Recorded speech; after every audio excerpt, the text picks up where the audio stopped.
ఆమె మాటలు ఆమెని ఒంటరిగా చేసిన రోజు. ఆమె ఆ ఇంటి గడప తొలిసారి దాటిన రోజు. ఆమె కాళ్ళకి వేసిన గజ్జెల శబ్దం ఇల్లంతా వినిపించినా ఆమె గుండెల్లో మాత్రం ఒక తెలియని భయం, ఒక కొత్త జీవితం మీద ఆశ, మరియు ఇది ఇక నా ఇల్లు అనే అమాయక నమ్మకం ఒక్కటే నిండిపోయి ఉండేది. ఆమె ఎవ్వరిని బాధ పెట్టాలనుకునే అమ్మాయి కాదు.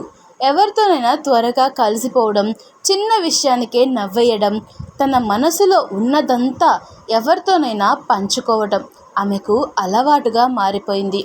ఎందుకంటే ఆమెకి ఎప్పుడు అనిపించేది, మనసులో పెట్టుకుంటే భారంగా ఉంటుంది, బయట చెప్పుకుంటే తేలిక అవుతుంది అని.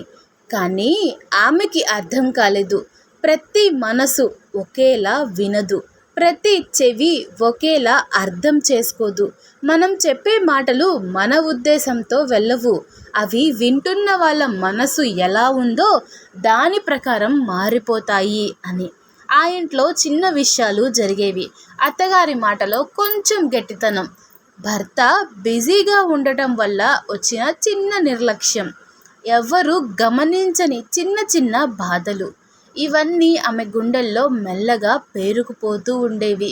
కానీ వాటిని చెప్పటానికి ఆమెకి ఇంట్లో ధైర్యం ఉండేది కాదు.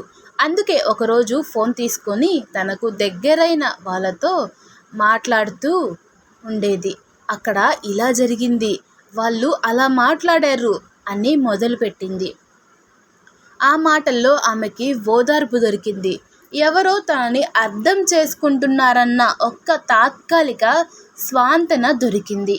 కానీ ఆమె చెప్పిన ప్రతి మాట ఆమె ఊహించినట్టు అక్కడే ఆగిపోలేదు. ఒక్కో మనిషి దగ్గరికి వెళ్ళి కొద్ది ఆ మాటలు రూపం మార్చుకున్నాయి. చిన్న బాధలు పెద్ద కథలయ్యాయి. నిజాలు అర్థాలు మారి వింతగా వినిపించాయి. ఆమె అత్తగారు కొంచెం గట్టిగా మాట్లాడారు అని చెప్పిన మాట బయట వాళ్ళ దగ్గరికి వెళ్ళేటప్పటికీ ఆ ఇంట్లో కోడల్ని బాధ పెడుతున్నారు అనే ఆరోపణగా మారిపోయింది.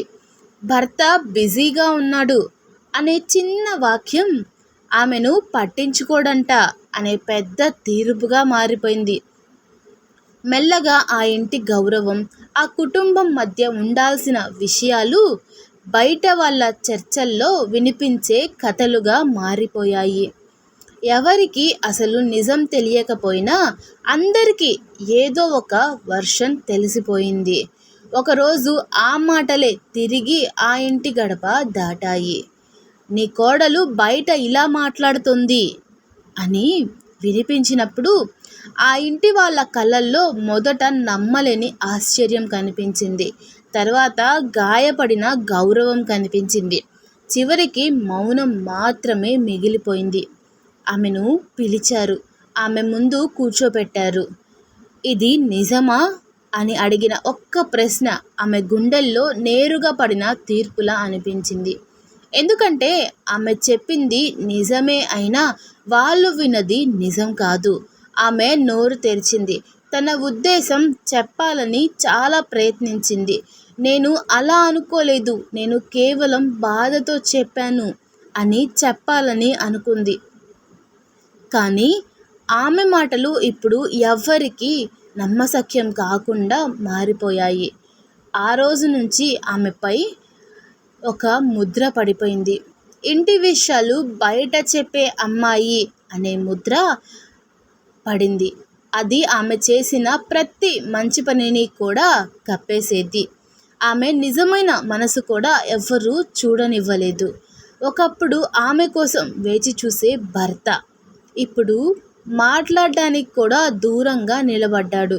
ఒకప్పుడు నవ్వుతూ పలకరించే అత్తగారు కూడా ఇప్పుడు అవసరం ఉన్నప్పుడు మాత్రమే మాట్లాడేలాగా మారిపోయారు.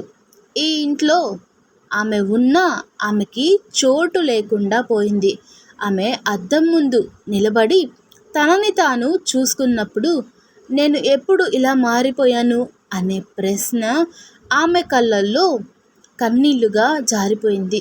ఎందుకంటే ఆమెకి అప్పుడే అర్థమైంది, తాను ఎప్పుడు చెడ్డదాన్ని చేయలేదు, కానీ తన మాటల వల్ల చెడ్డగా కనిపించే పరిస్థితిని తనకు తానే సృష్టించుకుంది అని ఆమెకి అర్థమైంది. మనసు తేలిక కావడానికి బయట చెప్పిన ప్రతి మాట మన జీవితం భారంగా మారే ఒక రాయి అవుతుందని, మన బాధను తగ్గించుకోవడానికి చెప్పిన కథలు మన గౌరవాన్ని తగ్గించే కథలుగా మారిపోతాయని. ఆ రోజు నుంచి ఆమె మాట్లాడడం తగ్గించింది. కాదు, ఆమె పూర్తిగా మౌనమైపోయింది. ఎందుకంటే ఇప్పుడు ఆమెకి తన మాటల మీద భయం వేసింది. ప్రతి మాట ఒక సంబంధాన్ని పగలగొట్టగలదనే నిజం ఆమెని లోపల నుంచి నిశ్శబ్దంగా మార్చేసింది. కానీ ఆ మౌనం ఆమెకి శాంతి ఇవ్వలేదు. ఎందుకంటే అది ఆలస్యంగా వచ్చిన ఒక జ్ఞానం లాంటిది. మనం చాలాసార్లు బాధ తగ్గాలి అని బయట చెప్పిన ప్రతి మాట చివరికి మన జీవితాన్ని తేలిక చేయదు. మనల్ని మన వాళ్ళ కళ్ళల్లోనే భారంగా మార్చేస్తుంది. ఎందుకంటే మన బాధ బయటకు వెళ్ళిన క్షణం నుంచి అది మన హృదయం నుంచి పుట్టిన నిజం కాదు, వాళ్ళ అర్థంలో మారిపోయిన కథ అవుతుంది. ఒక్కో నోటి దగ్గర ఆ కథ రూపం మార్చుకుంటూ మన నిజాలు వక్రీకృతమవుతూ చివరికి మనమే మన వాళ్ళకి అపార్థంగా కనిపిస్తాము. మనసు తేలిక కావాలని చెప్పిన మాటలే మన మీద నమ్మకం తగ్గించే కారణమవుతాయి. మనం ఓదార్పు కోసం వెతికిన వాళ్ళు ఇప్పుడు వినిపిస్తారు, కానీ మన ఇంటి వాళ్ళు మాత్రం మౌనంగా దూరం అవుతారు. చివరికి మన బాధ తగ్గదు, కానీ మన స్థానం మాత్రం నెమ్మదిగా ఖాళీ అవుతుంది. మాటలు బయటికి వెళ్ళే ముందు మనవే ఉంటాయి, బయటికి వెళ్ళిన తర్వాత అవి మనవిగా ఉండవు. అవి మనల్ని కాపాడవు, మనల్ని నిర్వచిస్తాయి. అందుకే బాధను పంచుకునే ముందు ఒక్కసారి ఆలోచించాలి.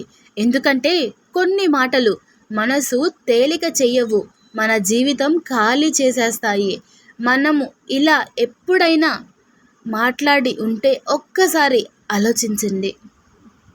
ఈ స్టోరీ కనుక మీ గుండెని తాకితే ఖచ్చితంగా ఒక లైక్ ఇవ్వండి.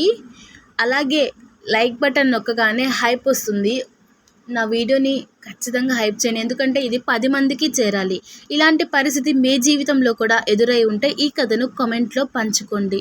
ఇలాంటి హార్ట్ టచ్ స్టోరీల కోసం ఇప్పుడే ఫాలో అవ్వండి. Thanks for watching.